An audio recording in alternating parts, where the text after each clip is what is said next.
আসসালামু আলাইকুম। Technique easy education থেকে স্বাগতম জানাচ্ছি, আমি জুয়েল। আজকের পর্বে আমরা 6.2 এর 5 নাম্বার যে সমস্যাটা আছে সেই সমস্যার সমাধানটা করব। প্রথমে প্রশ্নটা দেখে নেই। এক টুকরা কাগজ আছে, যে কাগজটা হলো টোটাল ক্ষেত্রফলটা হলো 40 বর্গ সেন্টিমিটার। ক্ষেত্রফলের মিনিংটা আমরা বুঝি, সে যে পরিমাণ জায়গাটা দখল করে থাকে। আমি ধরে নিচ্ছি যে সেই পেপারসটা আছে, এইটা হলো সেই পেপারস। এই টোটাল এরিয়াটা হলো 40 বর্গ সেন্টিমিটার। এখান থেকে x সেন্টিমিটার দীর্ঘ এবং 5 সেন্টিমিটার প্রস্থ বিশিষ্ট একটা কাগজ আমরা টুকরা টুকরা করে কেটে নিচ্ছি। তো ওরা সেটাই বললো যে এখানে বিশিষ্ট আয়তাকার কাগজ কেটে নেওয়া হলো। তার মানে এই যে এটা একটা কাটলাম, এটা একটা কাটলাম, এরকম একটা কাটলাম, ধরে নিলাম যে এরকম আমি অসংখ্য অনেকগুলো টুকরা করলাম, এই পর্যন্ত করলাম। তাহলে এখন এই যে আমরা করলাম, এইটাকে আমরা অসমতায় প্রকাশ করব, এইগুলোকে আমরা সমাধান করবো, এই টাইপের কথা। কিন্তু এখানে একটা জিনিস খেয়াল করে দেখি যে এক টুকরা কাগজ আমরা 40 সেন্টিমিটার টোটাল আছে, তা থেকে 1 সেন্টিমিটার দীর্ঘ আর 5 সেন্টিমিটার প্রস্থ বিশিষ্ট আয়তাকার কাগজ কেটে নেওয়া হলো। এই যে আয়তাকার কাগজটা কেটে নিলাম, কেটে নিয়ে আমি শেষের দাগটা মনে করলাম, শেষের দাগটা এতটুকু এতটুকু করে এরকম করে আছে। তাহলে এরকম এই যে আমার কিন্তু কিছু অংশ ফাঁকা থাকছে, আর টোটালটা আমি নিতে পারছি না। আমরা হয়তো ধরো যে আমাদের এই প্রস্থটা আমি ধরে নিলাম 5 সেন্টিমিটার, আর এইটা আছে হলো 22 সেন্টিমিটার, টোটালটা এটা হলো 22 সেন্টিমিটার আছে, জাস্ট ধরে নিচ্ছি। তাহলে আমাদের 5 5 করে গিয়ে আমাদের 20 যাওয়ার পরে শেষে কিন্তু আমার 2 বাকি থাকবে। ধরলাম যে 5 করে থাকলে 4টা টুকরা নিব, 4 5 20 হবে। 4 টুকরা নেওয়ার পরে এই শেষে কিন্তু আমার 2টা বাকি থাকবে। আমি এখানে আবার দেখাই, আমি ধরলাম 1 2 3 4, এই 4টা নিলাম। তাহলে 5 5 5 করে আমার 20 চলে গেল। তাহলে এই যে 2 আছে, এই 2 চাইলেও আমি নিতে পারছি না, কারণ আমার কন্ডিশনই হলো, সেটা হলো 5 সেন্টিমিটার প্রস্থ করে আমি কেটে নিচ্ছি, এক্স সেন্টিমিটার আমাদের দৈর্ঘ্য হতে পারে।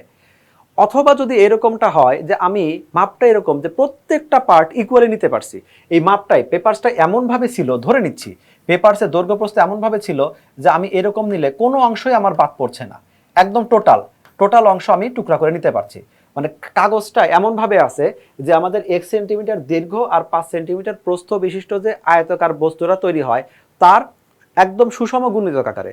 সুষম গুণিতক বলতে আমি বোঝাচ্ছি যে ওইটার আমাদের এমনভাবে যে তার একটা গুণিতকটাই হলো এই টোটাল ক্ষেত্রফলের সমান, কোনো অংশ আমার বাদ থাকবে না। তাহলে আমরা যদি এরকম হয় কোনো অংশ নাই, হিসাবটা এত সুন্দর করে করা হয়েছে যে আমরা এইটাকে ইকুয়াল ধরো 20টা টুকরা করতে পারছি, তাহলে সেই টুকরাটা কি হবে, আমাদের এই কাগজের একদম ইকুয়াল হবে। এবার এটাকে অসমতার সময় আমরা যদি প্রকাশ করার চেষ্টা করি, তাহলে নিশ্চিতভাবে যখন কাটবো, আমি যতই সূক্ষ্মভাবে কাটি একটা অণুপরমাণু হলেও কেটে যাচ্ছে। তার মানে টোটাল যে যোগফলটা, এই যোগফলটা নিশ্চয়ই এই 40-এর সমান হবে না। ধরলাম এখানে 20টা টুকরা আমরা করলাম, এই যে 20 টুকরাটা করছি, এই 20টা টুকরাকে যদি জোড়া দেই তাহলে একটু হলেও কম হবে। কেন?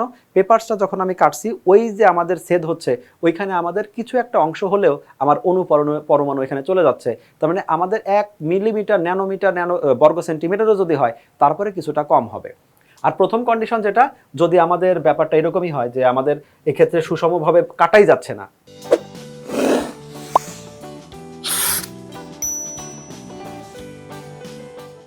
এরকম যদি আমাদের হয়, আমি চাইলেও এক্স আর হলো 5-এর একটা হিসাব ছাড়া, দৈর্ঘ্য প্রস্থ ছাড়া আমি নিতে পারবো না। তাহলে এই পাশ দিয়ে যে আমার কিছু একটা অংশ রয়ে যাবে, সেটা আমি নিতে পারবো না।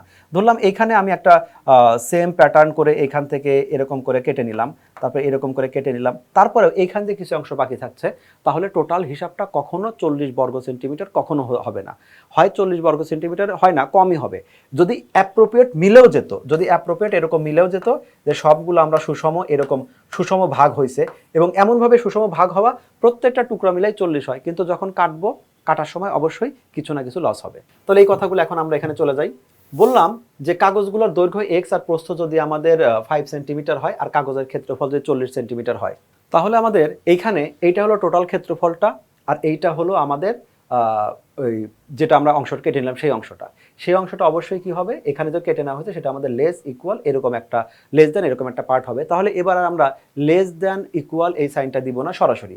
তাহলে এক্ষেত্রে আমরা সর্বোচ্চ যেটা আমরা ধরে নিচ্ছি, যে আমরা আগে ধরে নিলাম যে অনেকগুলো টুকরা, আর সেক্ষেত্রে যদি এরকম ধরে নিলাম যে আমাদের এইটা হলো আমাদের এক্স আর এইটা হলো 5, এই যে কেটে নিচ্ছি, কেটে নেওয়ার ফলে নতুন একটা ক্রিয়েট হচ্ছে, এটা আমাদের কখনো সমান হবে না। তাহলে এখন এই জায়গায় আমাদের 5x আছে, আমার দরকার হলো শুধুমাত্র x এর ভ্যালু, সমস্যা করছে কোথায় 5, তাহলে উভয় পক্ষকে আমরা 5 দ্বারা ভাগ করে দিলাম। তাহলে ফাইনালি থাকছে x লেস দেন আমাদের 8, এইটুক আসছে। x এর মানটা আমরা পাচ্ছি 8। এখন x এর টোটাল লিমিটটা কত হবে? যেহেতু আমাদের 5 সেন্টিমিটার টুকরাটার প্রস্থ 5 সেন্টিমিটার, সেহেতু দৈর্ঘ্য এক্স এর মান অবশ্যই 5 অপেক্ষা বড় হবে। দৈর্ঘ্য প্রস্থ প্রচলিত ভাষা আমরা খুব ভালো করেই জানি, দৈর্ঘ্যটা অবশ্যই প্রস্থ থেকে বড় হবে। আমি বলেই নিলাম যে এক্স এর ভ্যালুটা হলো দৈর্ঘ্যের ভ্যালু, তাহলে অবশ্যই এই ভ্যালুটা 5-এর চেয়ে একটু হলেও বেশি হবে, না হলে সেটাকে আমরা দৈর্ঘ্য হিসেবে বিবেচনা করতে পারি না। সেজন্য আমরা বললাম, সুতরাং এক্স এর সম্ভাব্য মান কত? এক্স অবশ্যই 5 থেকে বড়ই হওয়া লাগবে, ইকুয়ালও না, 5 থেকে বড়ই হওয়া লাগবে। কারণ ইকুয়াল চিহ্ন দিলে 5 সমান হলেও চলবে, কিন্তু 5 সমান হলে যদি চলে শব্দটার নাম হয়ে যায় বর্গ, তখন আর আয়তক্ষেত্র থাকবে না। কিন্তু প্রশ্নে বলে দেওয়া আছে আয়তাকার বস্তুই কেটে নেওয়া হয়েছিল, তাহলে অবশ্যই এই মানটা আমাদের 5-এর থেকে বড় এবং আয়ত এক্স এর মানটা 8 থেকে ছোট। তো এইভাবে একদম খুব কমন কিছু বিষয়গুলো, কিছু শর্তগুলো আমরা বিবেচনা করে সমস্যাগুলো সমাধান করি, এবং এই শর্তগুলো অবশ্যই খেয়াল রাখবো, তাহলে অঙ্কটা ঠিকঠাকভাবে হয়ে যাবে। আশা করি ম্যাথটা বুঝতে পেরেছো। নতুন পর্বে আবারও তোমাদের অন্য সব সমস্যার সমাধান নিয়ে হাজির হব। আজকের মতো এখানে শেষ করছি। আল্লাহ হাফেজ।